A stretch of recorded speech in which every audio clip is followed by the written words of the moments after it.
Hello, I am Dr. Navneeta, DNB General Medicine Diabetology, working at Re Super Specialty Hospital, Bachpalli. చాలా వరకు patients అందరూ ఓపీలోకి thyroid reports తీసుకొని రావడం జరుగుతూ ఉంటుంది. నా థైరాయిడ్ 5 ఉంది, 6 ఉంది, ఇలా ఉంది, నేను మెడిసిన్ స్టార్ట్ చేయాలా, బయట ఎంత స్టార్ట్ చేశారు అది అని తీసుకొస్తూ ఉంటారు. Whether the patient is having thyroid or not, first మన హిస్టరీ బేస్ మోస్ట్ ఇంపార్టెంట్. అంటే there are 2 types of thyroid, hypothyroid and hyper thyroid.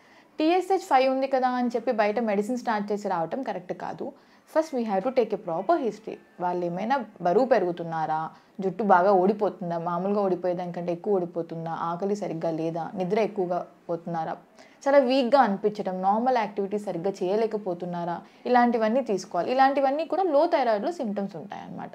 High థైరాయిడ్కి బాగా వెయిట్ లాస్ అవ్వటం, గుండె దడదడగా అనిపించటము, హార్ట్ బీట్ ఎక్కువగా కొట్టుకుంటున్నట్టు అనిపించటము, మోషన్స్ ఫ్రీ లూజ్గా అవ్వటము, ఇట్లాంటి కంప్లైంట్స్తో వస్తూ ఉంటారు. సో ఫస్ట్ మనకి సిమ్టమ్స్ ఉన్నాయా లేదా చూసుకోవాలి. ఇఫ్ సిమ్టమ్స్ ఉన్నాయి అనుకుంటే మనకి థైరాయిడ్ కొంచెం బార్డర్ లైన్లో ఉన్నా కూడా మెడికేషన్స్ అనేవి స్టార్ట్ చేస్తాం. థైరాయిడ్ సిమ్టమ్స్ ఏమీ లేవు, పేషెంట్ బాగానే ఉన్నారు, TSH అనేది 5 to 10 మధ్యలో ఉంది అంటే దాన్ని మనం సబ్ క్లినికల్ లాగా కన్సిడర్ చేస్తాం. సో అలాంటి పేషెంట్స్కి లైఫ్ స్టైల్ మోడిఫికేషన్స్ చెప్పి ఒక 6 weeks to 8 weeks తర్వాత మళ్ళీ థైరాయిడ్ని టెస్ట్ చేసుకొని పెరుగుతుందా లేదా చూసుకొని దాన్ని బట్టి will decide whether to start thyroid or not.